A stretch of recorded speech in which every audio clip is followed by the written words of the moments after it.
Yang diselain. Ini maraton.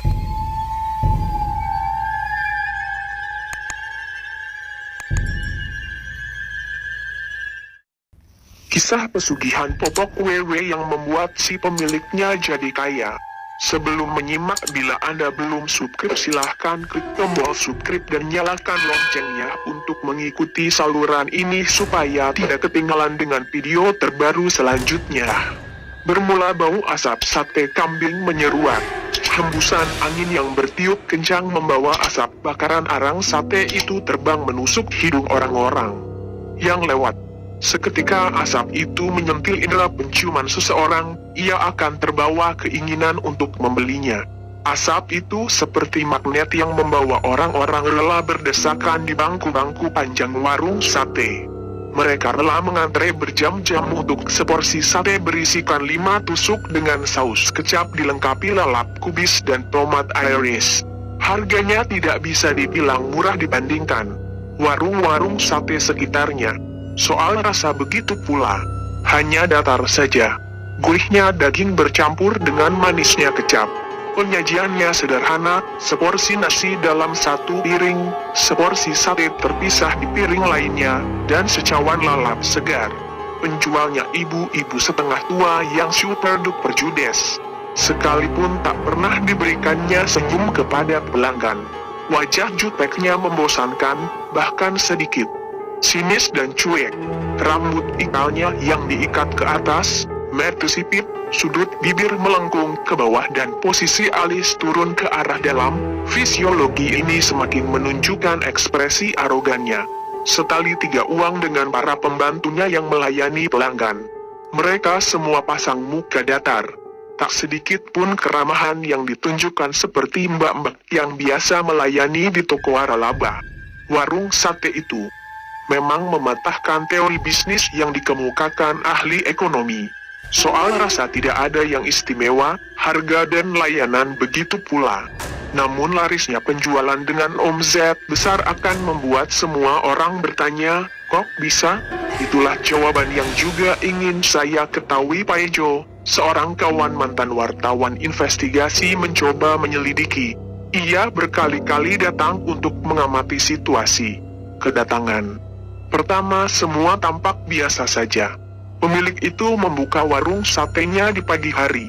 1 orang khusus untuk meracik bumbu dan menusuk daging, 3 orang membakar sate, 2 orang menyiapkan minuman sekaligus mengantarkan makanan kepada pembeli di bangku-bangku panjang. Kedatangan kedua, Pak Ejo mengamati lebih detail lagi. Sengaja ia datang sebelum warung sate itu buka. Ia berupaya melihat bagaimana persiapan yang dilakukan pemilik warung sebelum menggelar dagangannya.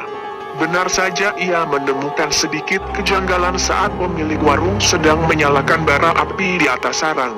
Ditaburkannya bubuk berwarna putih saat api di atas sarang itu mulai menyala. Aroma asap menjadi semakin wangi menusuk hidung. Pak Ejo semakin penasaran. Ia tergerak untuk membuka tabir pesugihan apa yang digunakan sebagai penglaris oleh pemilik warung sate itu. Pak Ejo datang untuk ketiga kalinya. Ia mengamati dengan seksama seluruh ruangan warung sate itu. Matanya menyisir seluruh lantai, tak ada yang aneh. Meja kayu berpasangan dengan bangku panjang pun tampak biasa saja. Lalu ia melihat dinding. Bermacam kalender dengan gambar-gambar iklan tertempel di sisi-sisi dinding. Hal yang biasa nampak di warung-warung sate sekitarnya. Tak puas dengan yang sudah dilihat, kepala Pak Ejo mendongak ke atas. Benar saja ia mendapati sesuatu yang janggal.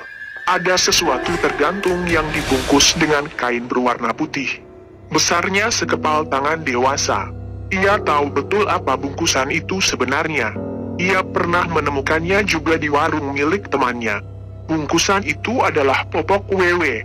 WW Gombel adalah bangsa Jain dengan kelamin perempuan. WW memiliki bentuk seperti genderuwo, tetapi versi wanita.